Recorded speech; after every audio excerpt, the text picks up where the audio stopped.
Tomo Nota, el programa de Paco Cecilio en Canal 33 Televisión y en Radio Intercontinental. Los líderes hablan. Paco Cecilio escucha.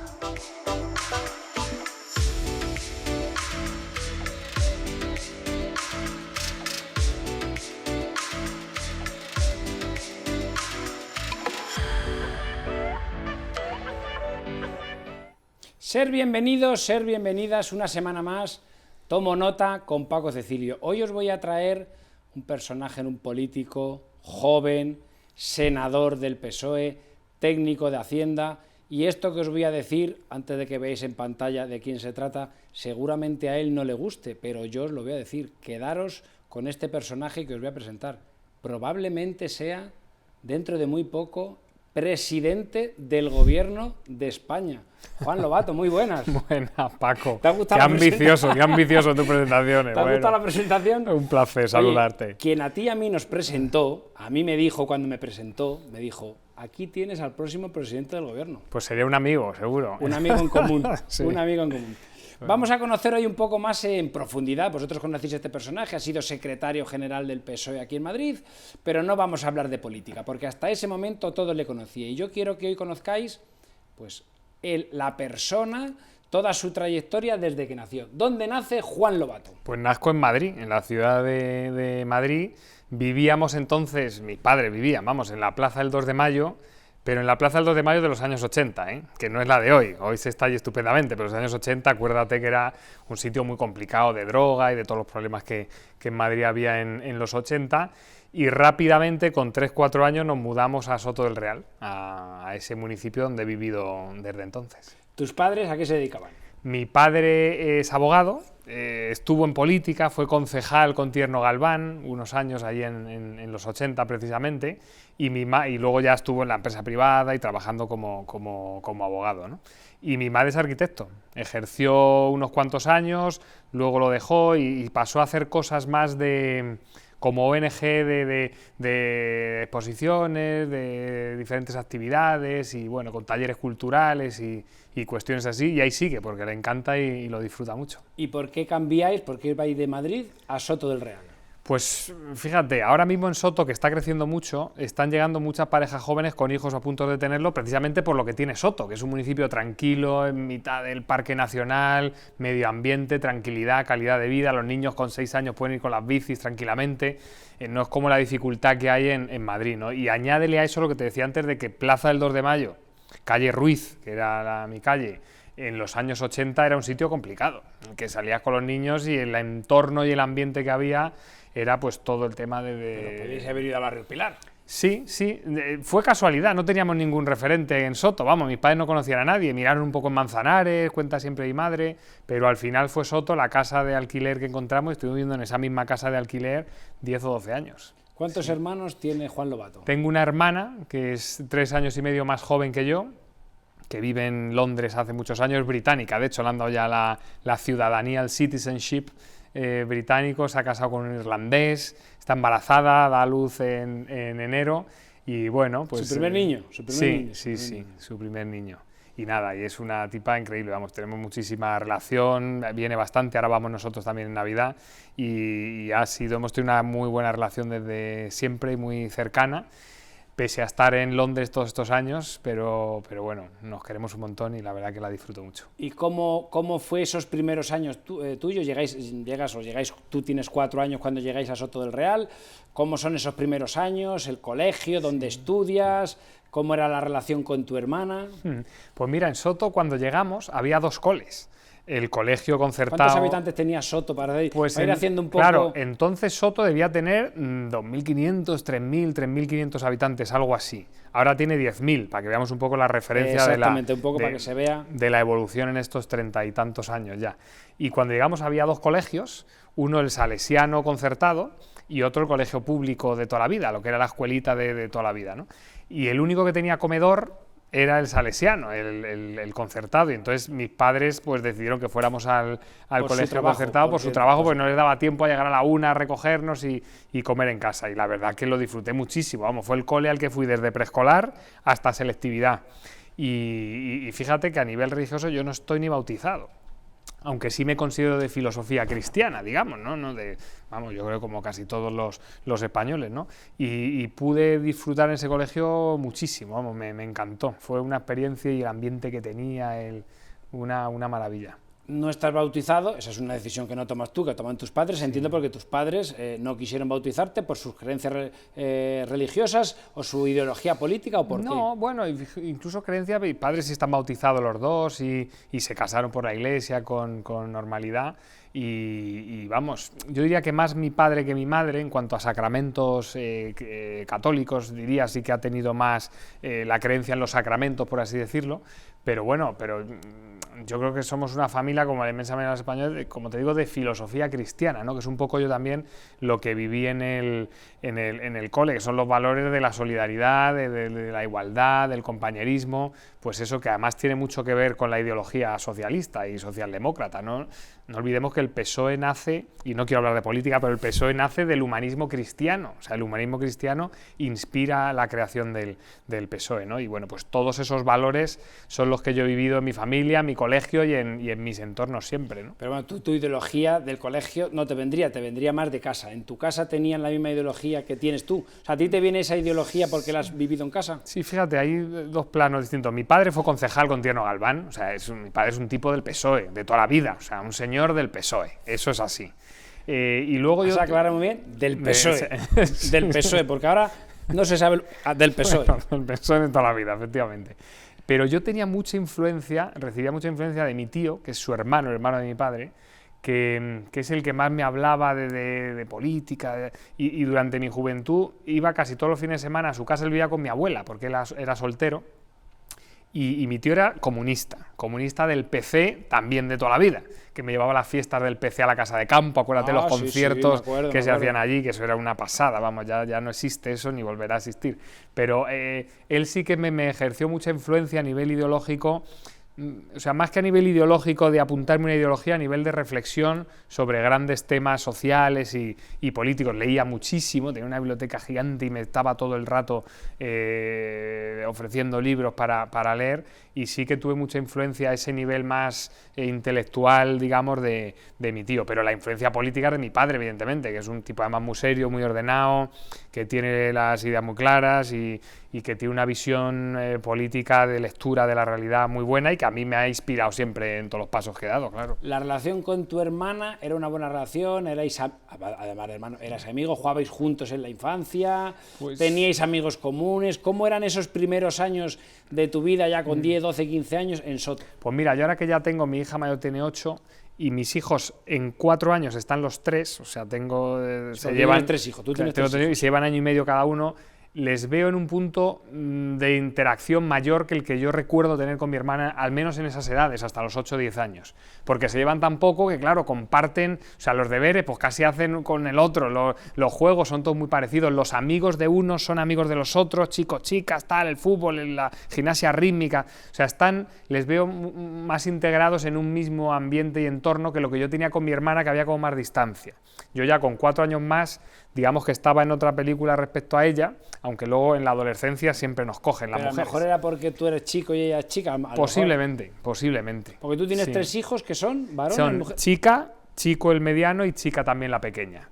Y nos pasa mucho que los compañeros de clase de la mayor, varones, son amigos de mi hijo mediano varón, que es más pequeño, pero el que tiene la relación con los chicos es él y no ella, porque están jugando al fútbol en vez de estar en gimnasia rítmica, lo que sea, ¿no? Y nosotros no hemos hecho nada, o sea, nosotros invitábamos a nuestros amigos padres de esos niños y al final se han ido organizando y acaban cada uno en sus ambientes, ¿no? Y yo eso creo que con mi hermana esos primeros años recuerdo más lo típico pique entre hermanos en el coche de no cruces la raya, y cruzaba la raya y yo a ella, recuerdo más una relación un poco más de picar el mayor a la pequeña que de relación hasta, yo diría, los 10, 11, 12 años, donde sí que empezamos a tener una relación más emocional y más hermanos, ¿no? ¿Y qué tal estudiante era Juan Lobato? Pues bien. ¿Sacabas buenas notas? Sí, la verdad. ¿Aprobabas raspadillo? No. ¿Tenías buenas notas? ¿Eras el empollón de la clase? En el cole buenas notas, en el cole muy Porque bien. ¿Tú eres de la EGB? No, fue el primer año que hicimos la ESO en el Colegio El Pilar nuestro, el primer curso de la ESO. O sea, quienes tenían un año más que nosotros hicieron hasta octavo de GB y el BUP Luego BUP y luego CO. Vale. Eso es. Y sí, en el cole era buenas notas, vamos. Las cosas como son, vamos, sí se me daba bien y me forzaba. En bachillerato saqué matrícula, hice el premio extraordinario y estas cosas. Y luego en la uni no tanto. En la uni pues había algunas asignaturas que me gustaban más y que se me daban mejor y sacaba buenas notas, pero otras que no me resultaban tan atractivas y que las tenía que aprobar y las aprobaba y ya está. Pero no, o sea, digamos que fui mejor estudiante de notas altas, si le queremos llamar así, en la ESO y bachillerato que en la universidad. ¿Cómo era tu vida cuando un día normal, cuando salíais de clase? ¿Ya había clases extraescolares como hay ahora? Que ahora muchas veces las clases extraescolares, porque no sabemos dónde dejar a los niños, entonces les metemos a inglés, a judo, a ajedrez, a lo que sea. ¿O tu infancia era jugar en la calle? No. ¿Cómo era tu infancia? Había extraescolares, pero no como ahora. Ahora hay todo un programa de extraescolares por las tardes que además hay tanta variedad y que es muy atractivo y la verdad que los niños lo disfrutan mucho. Vamos, nosotros les llevamos a varias, a cada uno algunas y tal, y está genial, y en Soto hay mucha variedad y lo disfrutamos. Pero yo no recuerdo tanto, sí recuerdo algunas, pues ir a cerámica, recuerdo que bajaba a Colmenar, porque claro, Soto eran 2.500, 3.000. Ahora somos 10.000 y hay de todo, y hay 25 clubes deportivos distintos, de actividades de todo tipo, culturales, de todo. Pero entonces no era así, entonces había que ir a Colmenar a cerámica, me acuerdo hasta que llegamos a ir a baile un tiempo con otro amigo que fuimos también a Colmenar, pero en lo general desde los, no sé, 5, 6, 7 años hasta los 25 fue fútbol. Yo he jugado muchísimo al fútbol. Entrenábamos martes y jueves, lunes, miércoles cuando tocara. La verdad es que sí. ¿Eras buen sí tuvimos... ¿Era buen pelotero? Que se era dice? Pelotero, sí. Era ahí mediocampo. ¿Dónde jugabas? Eso me interesa. ¿Dónde jugabas? Un poco Xavi Hernández. ¿Xavi Hernández? Sí, ese era un poco el rol mío. ¿Va? Ahora para allá, venga, ahora no, ahora para acá. Ese era un poco... Tuve algún tiempo de... Me gusta que hayas dicho Xavi Hernández más que Kroos, ¿eh? Sí. Sí, a mí yo con Xavi, vamos, me identifico, que es un... Vamos, yo creo que ha sido el mejor... A nivel de concepto fútbol en España, yo creo que es lo máximo que hemos tenido. ¿Y jugabas en el equipo de Soto del Real? Jugábamos en el equipo Soto del Real. Teníamos un problema en nuestra categoría, y es que los que tenían 2 años más que nosotros eran buenísimos, pero unos tipos muy buenos, varios estuvieron en el Madrid, pruebas, tal, gente muy buena, el Tony, Rafa, Baristo, era gente top. Entonces, cuando ellos estaban en segundo año de su categoría, infantil, cadete, la que fuera, ganaban la liga, siempre, y subían al equipo a la categoría superior.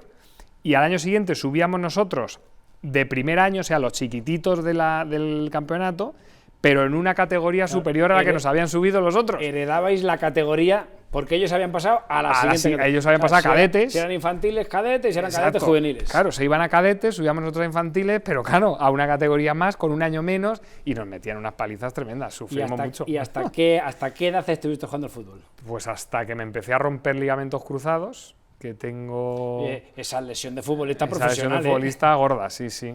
Me rompí a lo mejor el primero... ¿Con qué? Con 23, 22, 23 años. Entonces ya jugabas senior, o sea, ya estabas jugando en regional. Jugábamos... ¿Siempre jugaste en Soto del Real? No, hice un año en Miraflores y el otro día montando en bici un amigo me dijo, ¿y hiciste un año en Cerceda? Pero yo no lo recuerdo, creo que no. ¿Sigues teniendo relación con esos chavales con los que jugaste al fútbol? Todos los sábados. O sea, son tus amigos O sea, ¿tú sigues manteniendo los amigos que tenías con 12? De preescolar. ¿Ah, sí? De preescolar. ¿De allí de Soto? Tenemos un grupo de... Además ahora hemos cogido esto de la bici y estamos un grupo de 8 o 10 que salimos en bici de vez en cuando, no, todos los sábados. Los fines de semana. Alguno falla porque uno está en una boda, pero todos los sábados se sale, ¿no? Joder, y son los mismos, el Capi, Guille, o sea, los amigos de niños de 4 años, sí. Sí, es verdad que en los pueblos a lo mejor eso es más sencillo, no sé, no te sé comparar porque no he vivido una adolescencia en una gran ciudad, pero en un municipio, oye, cada uno luego tenía su carril, la universidad, los trabajos, pero el grupo siempre se mantenía, en las fiestas, la peña es la misma que cuando teníamos 15 años. Entonces ese grupo de amigos sigue ahí y nos vemos bastante. Y eso sí que es... Y muchos estaban ya en los equipos de fútbol, muchos ya venimos de ahí, ¿no? Y fuimos jugando eso en diferentes categorías y... Ahora te voy a hacer una pregunta comprometida. A ver. ¿Ligaba mucho de jovencito? Pues... ¿Cómo se te daban las chicas? Pues no especialmente, peor que a otros. peor que a otros, oye. Eso es. Tuve una época... ¿Porque eras tímido?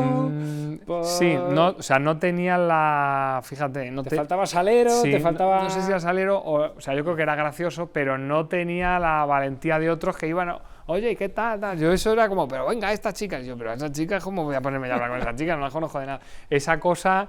Me costaba más ese paso primero. Luego ya, oye, te pones a hablar y tal, y ya es otra, el juego es otro, y ese sí.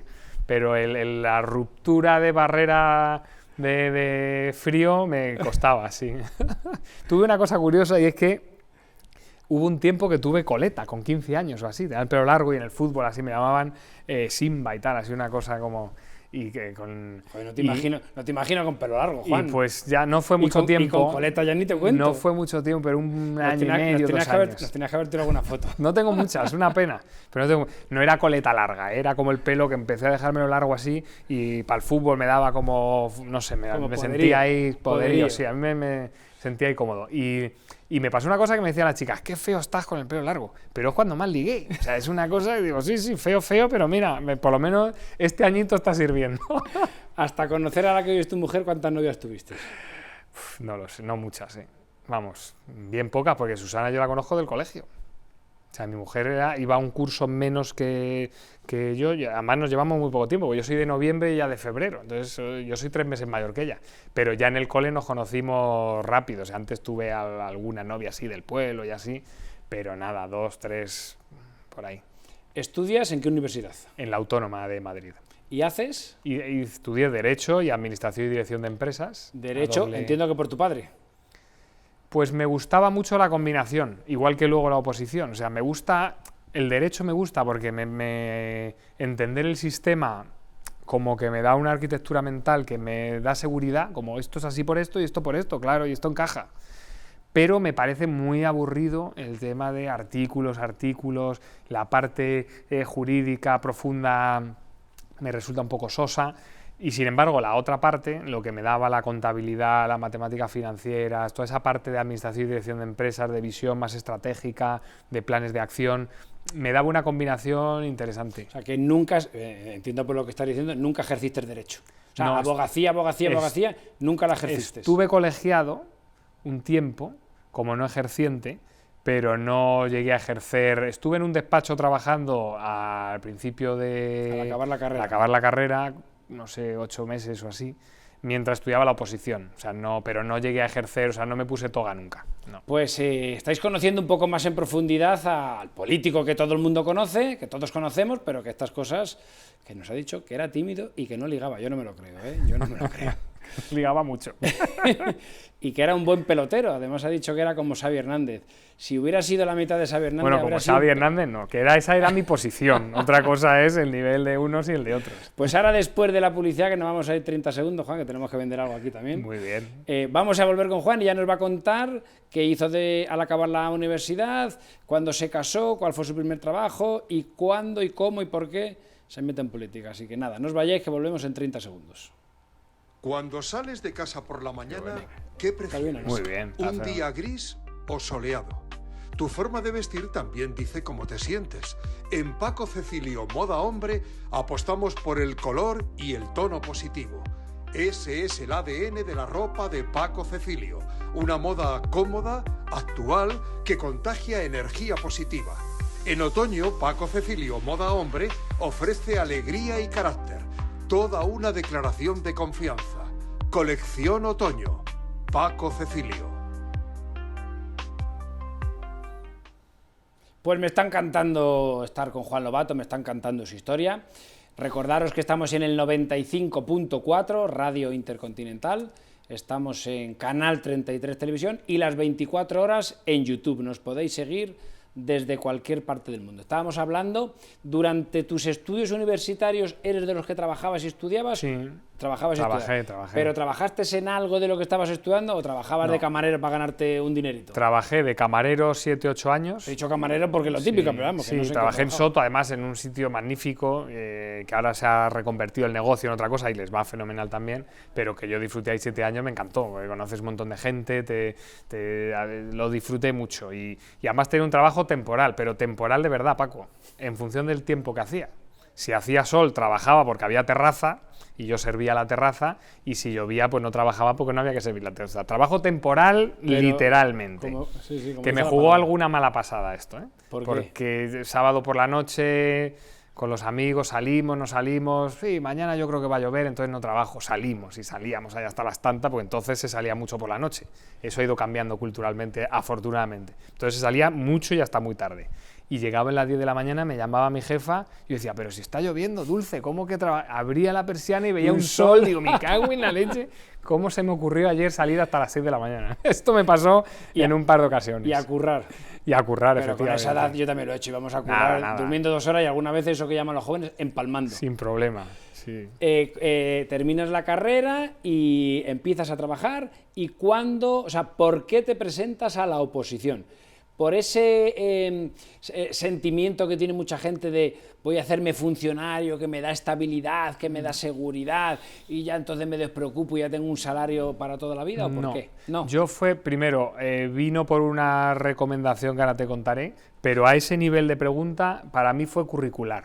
O sea, es como haces un máster o haces otra cosa. Yo seguía teniendo como ambición de estudio, o sea, tenía el coco muy activo y creía que tenía más capacidad, digamos, de absorción, o que me apetecía seguir estudiando, ¿no? Pero claro, un máster era muy caro, era otra cosa, y vi esta opción por una amiga que me ayudó en sexto. Mi carrera era en 6 años, al ser doble licenciatura. Sí. Quinto no lo pude hacer porque me presenté a alcalde y es un año que lo dejé en stand-by. O sea, ¿ya te presentaste a alcalde, hombre, con 22 años. Ahora vamos a eso. Sí, ahora vamos a eso, madre mía. Entonces, ese año lo dejé en stand-by, pero el año siguiente me hice quinto y sexto en un año.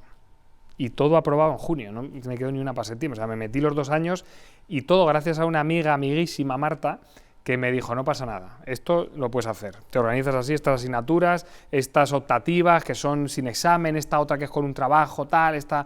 Y me organizó de tal manera que llegué a junio y aprobé todo. O sea, una cosa, joder, los mercantiles, o sea, temas duros, intensos, y salió. Y cuando pasó eso, me dijo, pues ahora la oposición de Hacienda. Ahora que estás dulce, que estás dulce. Y ella se presentó también, y de hecho aprobamos en la misma promoción, vivimos juntos en Barcelona, el primer destino, o sea, es una amiga, amiguísima, hermana mía, vamos.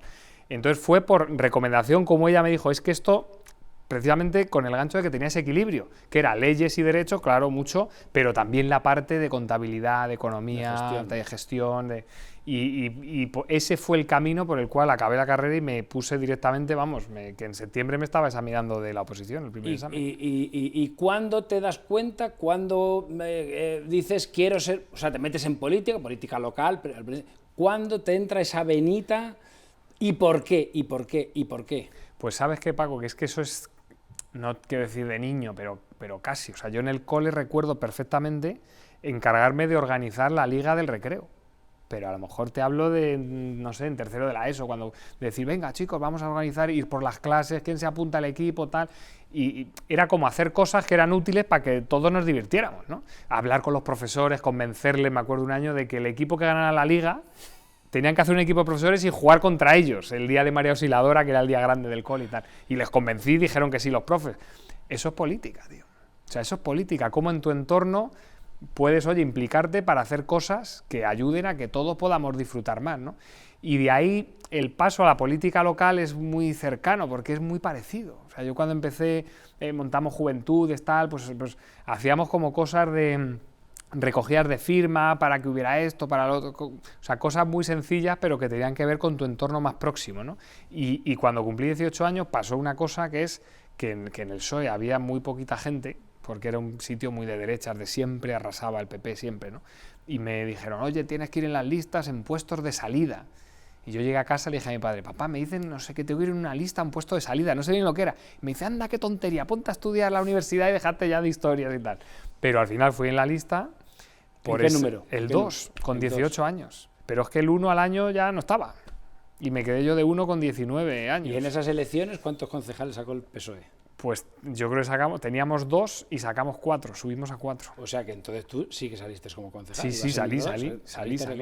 Veníamos de un 14%, recuerdo, y fuimos subiendo, ese fue el primer pasito ya importante, y luego llegué a los 22 y claro, me tuve que presentar, era yo ya el portavoz y el secretario general, entonces me presenté a alcalde con 22 años, claro. Eso son casualidades que caen porque no había otros equipos en ese momento. Y ahí sales concejal y a los 4 años, con 26, vuelves a presentarte. Me vuelvo a presentar y ya es al cuando alcalde. ganas. No, No ganas ahí no gano todavía. Vamos subiendo de un 14, no me acuerdo, pero imagínate, de un 14 a un 18, luego un 26 y Pero al final... ¿cuánto tardas en ser alcalde? 12 años. Yo estoy 12 12 años. años en la oposición para conseguir ser alcalde. Claro, es que la vida no es fácil. Sí, sí, Es que aquí totalmente. esto de no, hay que llegar y aquí, si no me aburro, no, macho, trabájalo, demuestra que quieres esforzarte, que tienes las ideas claras y eso exige que la gente también observe compromiso. Que esto no es un jueguecito de un ratito, sino, oye, estar ahí. Es verdad que en nuestro caso se veía una progresión. ¿Y cómo consigues que Y- un pueblo que es de derechas, porque la gente es la misma gente, Sí. habrá ido a lo mejor por la gente que ha ido creciendo, por la No, gente que porque ideológicamente no ha ido a mejor. O sea, fíjate, yo en las últimas elecciones que me presento a alcalde, en la urna local sacamos, no sé si era un 25, un 27%, y en la urna autonómica sacamos un 60%. O sea, la gente diferencia absoluta. Más de la mitad de la gente que votaba a nuestro equipo en Soto no votaban al PSOE en la urna de al lado. No es que dijeran, no, pero hace 10 años, no, el mismo día, de una urna a otra, la gente diferencia mucho, ¿no? Cada vez más. O sea, la gente vota en la localidad donde vive, en el pueblo pequeñito, en el pueblo a la persona o tal, y luego la Comunidad de Madrid vota al Exacto. partido, pero contrario. Totalmente. Contrario. Sí, sí, nosotros nos votaba gente de Podemos, muchísima. De hecho, a nivel local, que había un tipo buenísimo de Ganemos, era la marca, un tío súper inteligente y que además nos fiscalizaba y nos apretaba muy bien, como debe ser, pero con sensatez y con nobleza. Y absorbíamos todo el voto, o sea, la gente nos votaba a nosotros porque nos veía que, claro, que hacíamos lo que nos exigían, pero también mucha gente de Vox, nosotros nos votaba gente de Vox, del PP, muchísima. Y tú estás, tú apruebas la oposición, empiezas a trabajar en Hacienda. Exacto. Y compatibilizas el trabajo con la política. De hecho, empiezo a trabajar en Hacienda en Barcelona. O sea, mi primer destino, yo cuando apruebo la oposición, hacemos un curso, de no sé si eran 6 meses, 9 meses en Madrid, y luego hay que elegir destino.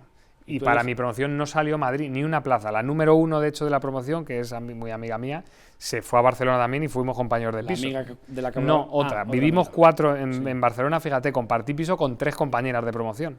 Mi amiga de toda la vida, hasta que te digo, de la universidad, Marta, Irene, que fue la número 1 de la promoción, y otra compañera. Entonces vivimos allí los 4 ¿Y y cuánto eso tiempo estás en Barcelona? 3 años estuve, como de los aprobé con 25 en la oposición, pues de los 26 a los 29. ¿Y cómo compatibilizas vivir en Barcelona y seguir en política en Soto del Real? Pues gastándome mucho dinero en aves Los y en fines de semana. trenes y en autobuses nocturnos. No fui yo en los autobuses nocturnos, en el express ese que había, que salía de Madrid a las 12 y llegaba a las 6:50 a Barcelona. Y bueno, pues yendo y viniendo mucho a los plenos, las comisiones. Ten en cuenta que ser concejal de oposición no tienes cartera de gobierno, es decir, no tienes tarea ni sueldo, no es simplemente que, oye, haces propuestas, denuncias lo que vaya mal y propones cómo hacerlo mejor, ese tipo de cosas. Pero fíjate que fue los 4 años que me llevaron a ser alcalde. O sea, ese trabajo tan complicado de yendo y viniendo tal, aún así la gente lo valoró y dijo, oye, este tipo pues aprobó una posición, se ha ido a Barcelona, pero sigue aquí currando, viene a los plenos y al final pues apostaron por Y eres cambiar. alcalde con 32 años. Con 30. Con 30. Con 30. ¿Y cuándo conoces a Susana, tu mujer actual? Susana, no te sabría decir porque a lo mejor fue con 13 años, porque íbamos al mismo cole, aunque Pero bueno, no teníamos pero relación. ¿cuándo empieza el noviazgo? El noviazgo 16, más o menos. Con 16. La primera vez 16, luego tuvimos etapas que dejamos de ser novios, pues lo típico de las adolescencias y de la etapa juvenil. Pero sí, desde muy jovencito, la primera relación desde muy jovencitos. Y cuando vives en Barcelona ya eres novio de Sí, Susana, ya sí, sois sí, novios. Sí. O sea, que además de dedicarte a la política te tenías que dedicar Claro. a Susana. Pero mira, eso fue un Que gancho tu mujer también. es periodista. Susana, No, hizo comunicación audiovisual, Ah, vale. no periodismo, sí.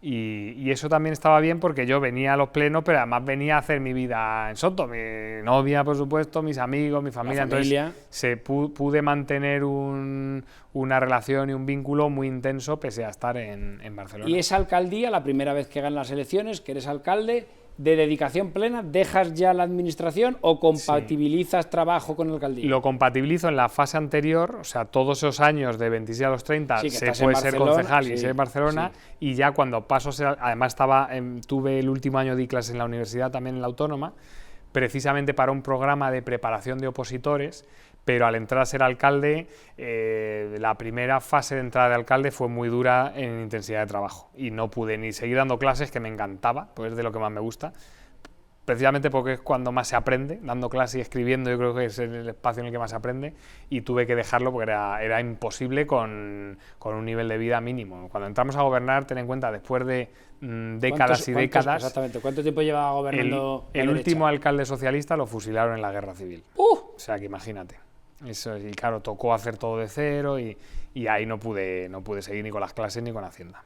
¿Y cuántos años estás de alcalde en tu pueblo, en Soto del Pues Real? estuve, en 2015 salí elegido alcalde y luego en 2019 volví a salir elegido y estuve hasta 2021, en el que, si recuerdas, Ayuso convocó las elecciones extraordinarias, sí. Y ahí ya me pidió el partido que fuera de número 4 de Gabilondo a la Comunidad de Madrid. Y tienes que dejar la alcaldía. Exacto. Sí. Vale, pues todo eso y lo que pasó ya a partir de ese año y ya cuando pasa a la política autonómica, pues todo eso nos lo va a contar ahora Juan, pues después de esta pequeña pausa que vamos a hacer, 30 segunditos y volvemos de nuevo.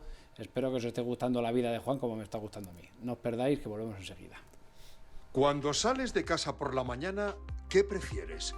¿Un día gris o soleado? Tu forma de vestir también dice cómo te sientes. En Paco Cecilio Moda Hombre apostamos por el color y el tono positivo. Ese es el ADN de la ropa de Paco Cecilio. Una moda cómoda, actual, que contagia energía positiva. En otoño, Paco Cecilio Moda Hombre ofrece alegría y carácter. Toda una declaración de confianza.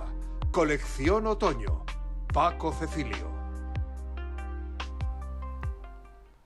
Seguimos, estamos en Canal 33 Televisión, 95.4 Radio Intercontinental y en el canal de YouTube. Y estábamos en la época en la que Juan Lobato, alcalde de Soto del Real. ¿Qué te pide el partido en aquellas elecciones que convoca Ayuso? Que vayas a nivel autonómico y que te presentes como número 4. ¿Te da pena dejar tu pueblo o te da alegría porque es un paso más en tu carrera política? Hombre, me da bastante pena en el sentido de que lo que más se disfruta en política es la política local. O sea, no tengas ninguna duda. Y que nadie te cuente un rollo. O sea, la política local, además en un pueblo como Soto, que te permite combinar la visión de hacia dónde queremos ir con el panel de control de en el día a día cada problema, cómo se resuelve y cada acción que se va tomando para llegar allí, es tremendo. O sea, que te escriba un vecino a las 8 de la mañana que tiene un problema, que se le ha roto una farola, que se arregle a las 11, que se lo digas, ya está arreglada la farola, y que a las 2 llegue y venga al despacho, vengo de currar a darte las gracias, eso no tiene precio. Eso o sea, es que eso no es... Eso es impagable. No se puede comparar con nada, es que no tiene comparación. Entonces, sí me da pena. También te digo que yo tuve un nivel de intensidad esas 2 legislaturas altísimo. Desde que entramos, rehicimos todo el sistema de gestión, de contratación, de transparencia, todo lo que fue muy bestia lo que hicimos a nivel de participación ciudadana, y tuvo una intensidad muy grande. Ten en cuenta, yo, en mi teléfono móvil personal, el que tú tienes, y que todo el mundo lo puede ver porque está en todos los lados, es el mismo, nunca he tenido otro, yo lo tenía puesto en los boletines municipales, que se buzoneaban en todas las casas. O sea, cualquier vecino tenía mi teléfono y me escribía que ha pasado esto, que las clases de inglés gratuito que dais falla esta cosa, que la natación, lo que fuera, ¿no?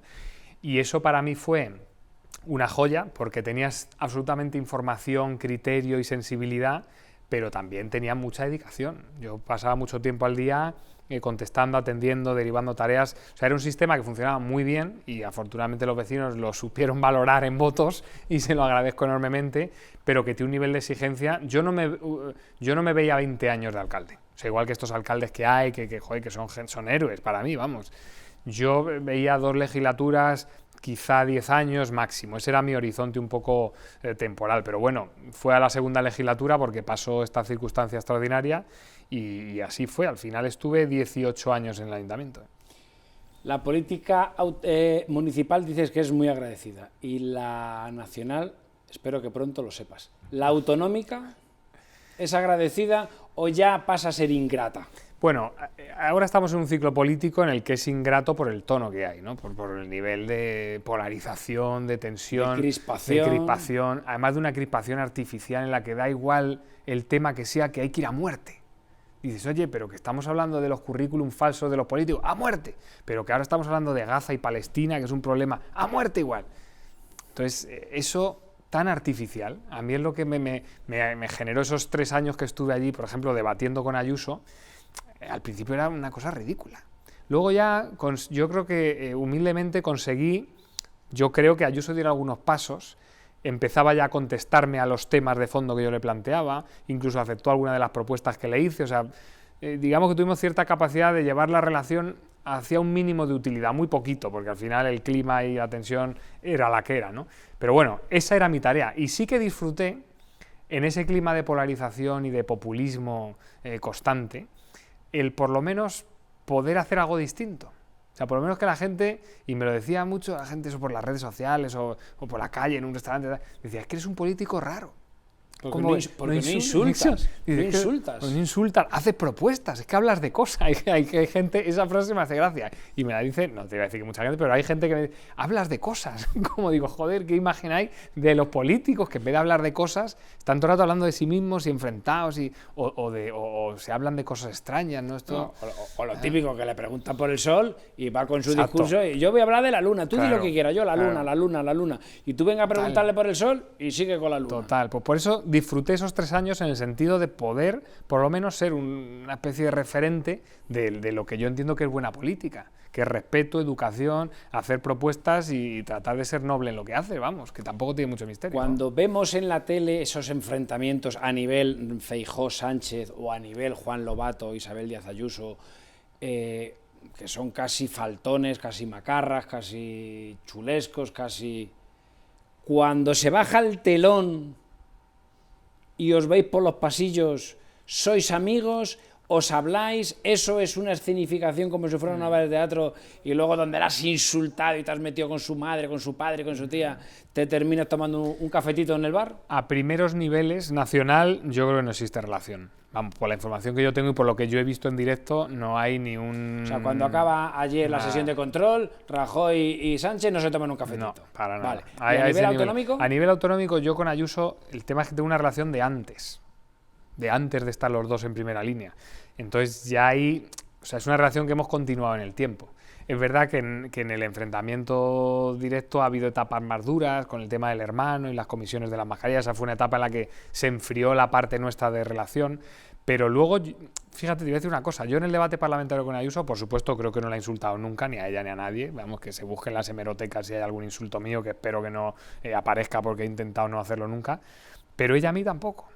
O sea, ella nunca confronta, igual que si lo hace con otros, y me parece muy mal que lo haga, y se lo critico duramente, conmigo solo hubo un episodio de un tema que hizo referencia a mi padre una vez por una cuestión muy puntual, que además se le dio la vuelta completamente y se le puso en contra, pero fue la única vez que conmigo entró una parte un poquito personal, ¿no? Entonces sí que creo que ha habido, al menos conmigo en ese debate, una parte que nos ha permitido, por otro lado, pues tener la relación de... No es que tuviéramos una amistad, pero por lo menos, no sé, las navidades o que nace un niño, manda una foto, en fin, ese tipo de relación, ¿no? Así que bueno, que por lo menos por ahí, bien, pero en general no es así, ¿eh? En general hoy la confrontación es real y traspasa la frontera de las cámaras. Que nos estamos desviando. Ahora que has hablado de los hijos, ¿qué valores estás inculcando a tus hijos? ¿Qué educación estás dando a tus hijos? ¿Y cómo te gustaría que fueran tus hijos? Pues seguramente tenga mucho que ver con lo que vi en casa de mis padres, ¿no? Y también, oye, con Susana, pues es... Yo siempre digo esto de que no hay un libro que te diga cómo ser padre, pero sí hay muchos que te pueden ayudar a tener visiones distintas, pero al final es el instinto. O sea, la paternidad es instinto, es tanto con los bebés, le doy más biberón o menos, han dicho 4 cucharadas, tal, bueno, pues a lo mejor no hay un poco más, tener un poquito de instinto, ¿no? Y en el día a día igual, yo ahora mismo, primero me encanta disfrutar y paso un montón de tiempo con ellos, y mira, este break en primera línea me ha permitido jugar también con estos meses, que son muy importantes de su vida, de los 3, y me ha permitido estar todas las tardes y muy bien, ¿no? Y es un aprendizaje común, o sea, tú aprendes mucho de ellos de ti, esta cosa que se dice, parece un poco cursi, pero es real, es que te ayuda a ver las cosas de otra manera. Y el tipo de educación, yo sí que pienso que para el mundo actual soy un puntito duro, en el sentido de, oye, esto no se puede hacer y no se puede hacer, para lo que veo, para lo que veo de entorno y tal. Pero en la educación, o por ejemplo, esto que está ahora tan manido de las redes sociales, los móviles, nada, ¿tus hijos tienen móviles? Nada, cero. No Ni móviles, ni videoconsolas, ni ven la tele de forma bastante acotada, pero tampoco soy no es que no vean la tele.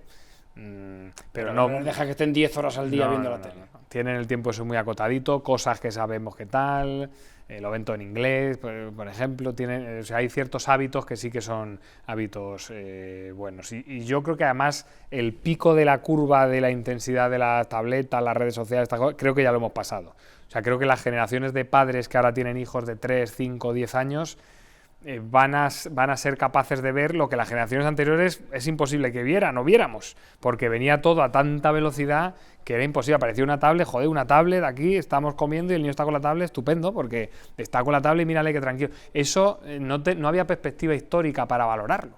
Y ahora sí la hay y dentro de 15 años habrá otra que será mejor que la nuestra. Entonces, todo eso pues hay que irlo interiorizando y adaptándolo.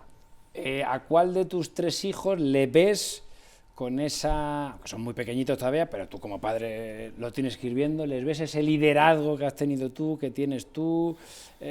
¿Alguno de los 3 crees que se va a...? Madre mía, es que tela. No, vamos a ver. La mayor es muy inteligente y muy con sus amigas y digamos que es muy cariñosa, entonces comparado con los otros dos es años luz más cariñosa que los otros dos, y ese cariño pues es muy correspondido en niños de su edad y sobre todo en gente mayor y tal, que la tienen muy de referente cariñoso. Pero, por ejemplo, el mediano, jugando al fútbol, que está todo el rato jugando al fútbol, o sea, no hay manera, y mira que en casa ya no vemos partidos y tal, porque no da la vida y no tengo ni contratado los canales de fútbol. Pero el tío es futbolero a tope, juega en el equipo y tal, y en el fútbol sí que lo ejerce mucho. O sea, sí que ejerce mucho, es un Beckenbauer, ¿no? Ahí central, pum, ahora para adelante, ahora para atrás, y sí que maneja eso, o sea, es un líder ahí en el campo. Y la pequeña es un terremoto, tiene una personalidad de la leche, y esa es lideresa por sus narices. O sea, esta es de, oye, pa, y tiene un carácter que no tiene que ver con los otros dos. Entonces esta como que quiere ejercer el liderazgo por la fuerza, ¿no? Y entonces ahora estamos en esa fase de tratar de madurar ese carácter. Así que todos de alguna manera, unos mejor, otros peor, pero tienen un puntito ahí que hay que saber ir madurando. Y cuando hay que echar la típica regañina a los hijos, ¿se la echas tú o se la echa Susana? Se la suelo echar yo bastante más. O sea, tú eres el poli malo. Sí. ¿Y la madre es el poli bueno? Te diría a lo mejor que en un 7-3 o en un 6-4, tampoco es que sea yo siempre, pero sí que yo ese punto de ejercerlo de esto no se puede y no se puede. Igual que soy bastante permisivo, no sé, están en casa con amigos, pues están haciendo lo que quieran, o sea, mientras no destruyan nada, no es de, no, eso no se toca, no, oye, que sean expansivos, pero que tengan el respeto y el cuidado en la última decisión, ¿no? Y si ese cuidado no se tiene en la última decisión, hay consecuencias, ¿no? Esa es un poco mi línea, o cómo yo siento que estoy ejerciendo esa cosa tan difícil en la educación. Oye, libertad, pero hay unos límites, y si pasas esos límites, mal, pero mientras tanto, expansivos. Vale, estamos en el año 2021, que tú vienes a la política autonómica y vas número 4 en la lista. Sí. Vale. ¿Y cuántos, o sea, y en ese momento, en qué papel juegas dentro del partido? O sea, en las elecciones eres simplemente diputado autonómico. Ahí soy diputado autonómico. Lo que sucede es que Gabilondo dimite inmediatamente y entonces se elige, a ver si me acuerdo bien, que no quiero meter la pata, se elige de portavoz a quien era, es que no, no sé si era número 2 o número 3, porque había alguien más ahí, no recuerdo exactamente cómo, pero bueno, el caso es que acaba siendo portavoz Hanna Yalul y yo paso a ser su portavoz adjunto. Y 6 meses después hay un congreso en el PSOE de Madrid en el que me presento a secretario general y ya me votan los militantes la secretaría general y a partir de ese momento pues ya paso a ser secretario general y portavoz en la asamblea. Sí. Y en las siguientes elecciones ya te presentas tú como candidato a presidente, exacto. Como número 1. Eso, que es en 2023, sí. 2023. O sea, que tú has estado en primera línea de la política autonómica año y medio. No, del 21 al 24. No, pero digo como portavoz. Como portavoz. Sí, yo como portavoz me eligen portavoz en el 21 y estoy hasta el 24, 3 años. 1 y medio hasta las elecciones, digamos, y 1 y medio después de las elecciones. Vale, y tus aspiraciones futuras, ahora estás retirado un poco de la primera línea, por circunstancias que no vienen al caso, ¿cuál es tu perspectiva de futuro? ¿Qué es lo que quieres hacer en el futuro? Bueno, o sea, a nivel partido, yo creo que estamos en una etapa con unas características muy determinadas y con un liderazgo muy claro ejercido por Pedro Sánchez, digamos con una cultura de organización muy unidireccional y muy vertical, como en casi todos los partidos políticos de países occidentales, porque hoy por hoy se valora menos la diversidad que la unidad de partido. Y entonces, bueno, pues en esa etapa, oye, lo que me pidan yo ayudaré y ya está. Y las tareas que tengo en el Senado en 5 comisiones, perfecto, y ahí las haré. Pero en futuras etapas, cuando vengan, pues como he hecho siempre, sí que pondré encima de la mesa lo que yo creo que debe ser un poco la línea de una socialdemocracia moderna, europea, y con unas líneas de participación y de organización interna como las que intenté poner en marcha en el PSOE de Madrid, digamos más horizontales, más participativas. Pero eso será otra etapa cuando venga, si llega, pero sí que cuando llegue aportaré a ese debate seguro. Sin entrar a valorar ni hablar de lo que te pasó en política, que no es el tema. Yo no tengo problema de hablar de nada, pero vamos, entiendo que no es un programa político. Correcto. Lo que te pasó fue muy grave, tú fuiste muy inteligente, saliste muy bien aireado de aquello. ¿Qué valor tuvo, o sea, qué peso tuvo, mejor dicho, perdona, qué peso tuvo la familia en aquel momento? Bueno, la familia... Hombre, o sea, la familia... la familia te apoyó, o sea, ¿cómo te apoyó, qué te aconsejaron? Eso, vale, por esa vía. No, Sí, no sí. para las decisiones que yo tomé, sino el acompañamiento. No, hombre, fue fundamental. Te dice a ti, dicho así, se te vino el mundo encima en 24 horas. Sí, Es decir, sí. si tú no reaccionas como reaccionas, de irte al notario a dejar todo aquello bien atadito, a ti se te hubiera caído literalmente el mundo encima. Sí, hubiera podido tener consecuencias muy graves, seguro. Sí. O sea, la familia que representó para ti en esos momentos críticos, es un momento crítico de tu vida. Sí, te diría en dos planos. Uno, para la propia toma de decisión. O sea, esa toma de decisiones también... ¿La consultaste? No lo consultas, pero tiene peso la familia en el sentido de las cosas hay que hacerlas bien, no mal. Bien, te puedes equivocar, joder, claro, todos nos equivocamos muchas veces, pero entre bien y mal hay que hacerlas bien. ¿Por qué? Pues porque también tienes una familia, tienes hijos que van a aprender de eso con el futuro, tienes una mujer que confía en ti porque tienes unos valores y una forma de ser, y tú no puedes hacer algo que no encaja con eso, entonces tú haz lo que eres, joder, y lo que eres es también tú y tu entorno y lo que has creado, ¿no? Que es tu familia, que es lo más importante. Entonces, pero toma de decisión, por un lado, toma de decisión, eso pesa para la toma de decisión, y dos, cómo el entorno familiar te ayuda a sobrellevar situaciones de máxima tensión, de una intensidad mediática brutal, muchísimo, claro. O sea, cuando estás al límite, ¿en quién te apoyas? Claro, ¿Tu mujer, tu padre, tu yo hermana, en Susana tus muchísimo, amigos? vamos. Susana muchísimo, porque además tiene muy buen carácter para eso, muy absorbente de la tensión, ¿no? Yo también soy tranquilo en general, o sea que ahí también me ayudó mi propia forma de ser, mucho yoga que he hecho durante muchos años y eso te ayuda. Pero el llegar a casa, Paco, entrar por la puerta y los niños pequeños que no saben de qué va la peli entienden, y que quieren que juegues con ellos y, no sé, y enseñarte no sé qué y lo que han hecho en el colegio. Eso no tiene precio. O sea, eso a nivel de desconexión y de... Porque yo entiendo que en otras edades, a lo mejor una adolescencia, un tal, que ellos también sufren la intensidad del momento, tal, en vez de relajarte a lo mejor incluso te carga, ¿no? Y yo conozco compañeros políticos que te hablan, joder, que a lo mejor soy alcaldes y tal, y les critica a la gente, lo que sea, sus hijos de 15 años, joder, papá, mamá, pero qué coño hacéis, que la gente... En el colegio me dicen... O sea, ahí los hijos incluso pueden ser como una mayor carga a nivel de estrés y de tal, pero en el caso mío eran una descompresión total, si es que tenían 6, 4 y 2 años, entonces era... Luego en Soto también, Paco, para mí fue... para mí es un espacio totalmente amigable y familiar. O sea, 10.000 habitantes, pero todo el mundo conoce al alcalde, hemos tenido relación en algún sitio, en otro, los profes del cole son amigos y vecinos. Entonces todo eso cuando pasa, yo me siento allí como en mi familia. Yo voy al cole a recoger a los niños y están todos los padres de los niños en solidaridad y en apoyo diciendo, tío, esto estamos contigo, que esto qué es, por favor. Los profes, el panadero, yo qué sé, es que es todo. O sea, vivir en un entorno tan familiar te genera también esa paz y esa tranquilidad de que voy al fútbol, al entrenamiento, pues todos los entrenadores, eso a mí me dio muchísima tranquilidad en esos momentos que fueron intensísimos, claro, porque había ahí mucha... Cuando tienes que tomar decisiones críticas e importantes, ¿en qué persona te apoyas y en qué... Me imagino que a quién vas a contestar, pero...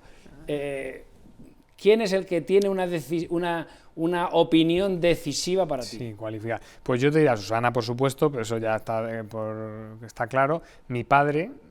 para temas de decisiones vitales de, pues eso, la oposición, por eso, temas políticos, tal, eso mi padre, tal. Y luego tengo un par de personas o tres que además han estado cerca de mí en determinados puestos algunas veces que les he tenido conmigo, que son, pues, mi jefe de gabinete y tal. Ahí hay 2 o 3 personas en las que confío mucho en su criterio ético, moral, humano, visión también, que me ayudan mucho a testear algunas posiciones. Y ese golpe maestro que tú diste, el golpe maestro que es irte al notario, todo eso, ¿es decisión tuya o te lo aconsejó alguien? Hombre, fue propuesta mía, pero está acompañada por todo esto que te digo. O sea, por todas estas personas que te digo. Son los que te dicen esto, hay que estas hacerlo así. 2 o 3 personas muy íntimo, pero esas 2 o 3 sí que... O sea, yo lo que hago es chequearlo. Esto yo creo que... Y luego esa decisión también a nivel jurídico, porque esa decisión tuvo un peso jurídico también.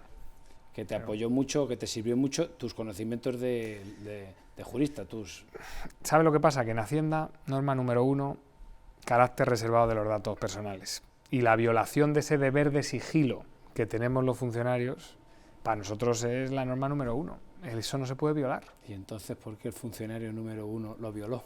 No sé ese que está ahora sentado en el banquillo. Yo no sé qué funcionario fue, y para eso está el Supremo, para decidirlo, pero desde luego alguien lo violó y eso está muy mal. Y está muy mal defraudar a Hacienda y está fatal mentir políticamente para tratar de sacar, pero también está muy mal violar el carácter reservado de los datos. Pues solo nos queda hablar con Juan en el último tramo del programa ya, pues qué hace hoy, qué es el día de hoy, desde que dejó la política en primera línea, es senador, pero también es funcionario del Estado, técnico de Hacienda. Solo nos queda la última parte, así que no os vayáis, que enseguida volvemos. 30 segunditos. Cuando sales de casa por la mañana, ¿qué prefieres? ¿Un día gris o soleado? Tu forma de vestir también dice cómo te sientes. En Paco Cecilio Moda Hombre apostamos por el color y el tono positivo. Ese es el ADN de la ropa de Paco Cecilio. Una moda cómoda, actual, que contagia energía positiva. En otoño, Paco Cecilio Moda Hombre ofrece alegría y carácter. Toda una declaración de confianza. Colección Otoño. Paco Cecilio. Estamos en Canal 33, 95.4 de la FM, Radio Intercontinental, y las 24 horas en nuestro canal de YouTube. Y estamos con Juan Lobato. Desde que desapareces de la primera línea política, imagino que tu vida es mucho más tranquila, ya te dedicas a los niños, irás a la compra, les llevas a las clases, etcétera, etcétera. No has vuelto a Hacienda, no has podido volver a Hacienda por incompatibilidades. Cuéntanos ahora un poco, Juan, ¿cómo es tu día a día? ¿A qué hora te levantas? El nuevo día a día. Tu nuevo día a día. Aparte de montar los fines de semana en bicicleta, que yo te sigo en redes y te veo que te haces ahí unas maratones por la sierra tremendas. Sí, entre semana. Hay muchas cosas que siguen igual, por lo menos la parte de por la mañana así del cole. ¿No bicicleta? No, antes no, yo me acuerdo que cuando dejas la primera línea, en fin, Juan, esto no lo ha hecho nunca. Juan montando en bicicleta, va muy equipadito, vas como si fueras ahí un profesional. Es un deporte serio, hay que hacerlo bien. Sí. Pero ahí pasó una cosa, o sea, esto es una casualidad, es que cumplí 40 años en noviembre y mi mujer y mi hermana me regalaron una bici. Que yo no tenía bici, o sea, tenía una bici de paseo para ir al pueblo, que cuando estaba de alcalde iba en bici y tal, y era más cómodo. Pero no podía irme a la montaña con esa bici. Y me regalaron una bici, cumplí 40 años y a los 15 días pasó esto otro. Entonces, ya que tenía la bici pues, y tiempo libre, aproveché. A ver si que tu mujer sabía algo. Bueno, no creo, pero eso vino de esa manera. Pero en el puesto anterior no podría irme como ahora todos los fines de semana. Claro, porque es que los sábados yo te seguía, fiesta no sé dónde, congreso de no sé qué, visita de no sé dónde. Claro, todo el rato, ¿no? Ahí la agenda era tanto la institucional, entre semana, de reuniones, empresas, instituciones, tal, como los fines de semana la parte de partido, que para mí era importantísima y que lo hacía mucho esfuerzo ahí, ¿no? Pero sin embargo había cosas que ya estaban así. Yo, por ejemplo, mi mujer se va de casa a las 5:30 de la mañana desde hace 20 años. O sea, esto no es nuevo, es de toda la vida, ¿no? Porque trabaja en televisión y en un programa de por la mañana y entra muy pronto. Entonces, yo todos los días, siendo secretario general o no, me despierto con mis hijos a las 7:30, les preparo, les visto, preparo los almuerzos, las mochilas, les vestimos y les visto, vamos, y les llevo al cole. Eso es todos los días, siendo secretario general o no. ¿Qué he cambiado? Ahora las tardes. Yo antes las tardes entre semana era o había reunión de ejecutiva, o había alguna visita a un municipio, o había actos institucionales, de periódicos, de todas estas cosas que hay mil, que antes tenía que ir institucionalmente y ahora no. Entonces ahora las tardes hago las extraescolares, me voy a ver a la gimnasia rítmica, las niñas que ya van juntas además, el mediano, el fútbol, a ver cómo ha ido el entrenamiento, tal. Ahí hemos ganado muchísimo. Los deberes, por ejemplo, que me encanta, o sea, hacer los deberes con los niños, la mayor ya empieza a hacer exámenes, todo eso es tiempo que antes no tenía porque había que visitar 179 municipios y 100 y pico agrupaciones, y de eso ahora estoy liberado, claro. Entonces ha cambiado bastante. ¿Y cuál es, cuando tú te acuestas por la noche en la cama y cierras los ojos y hasta que te duermes piensas ahí, cómo es el futuro político de Juan Lobato? ¿Cómo lo ves y qué te gustaría?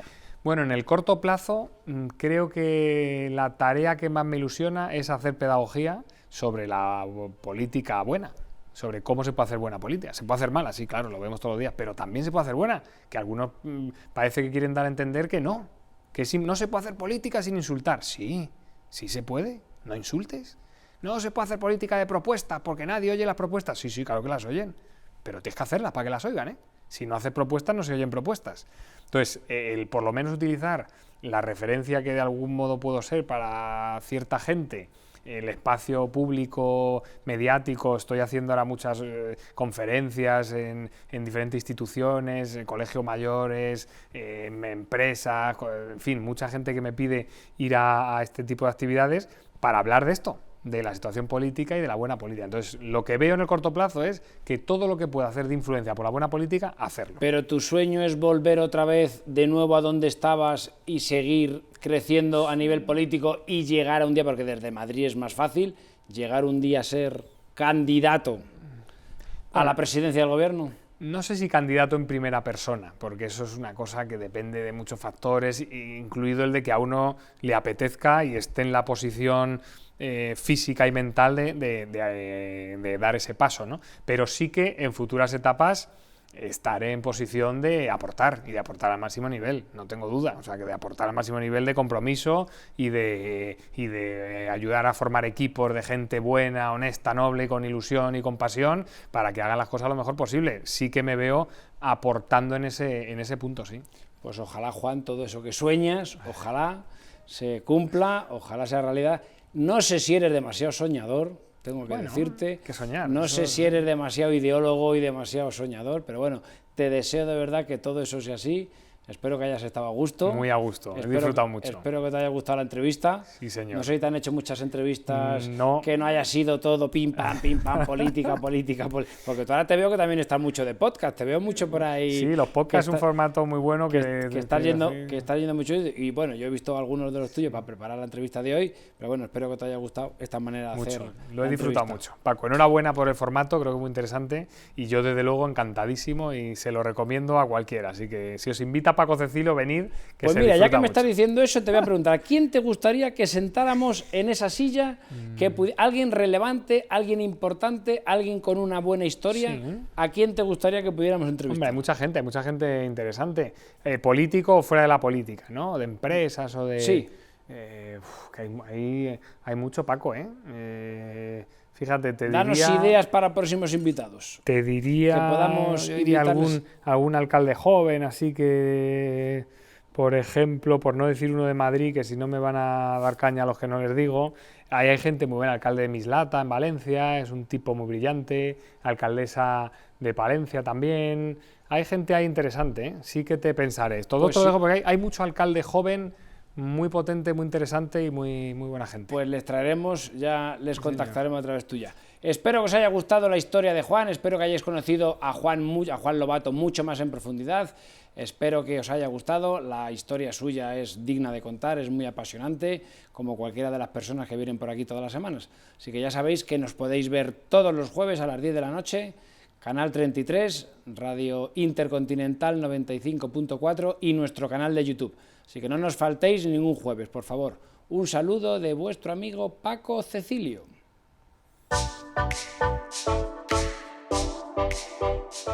Tomo Nota, el programa de Paco Cecilio en Canal 33 Televisión y en Radio Intercontinental. Los líderes hablan. Paco Cecilio escucha.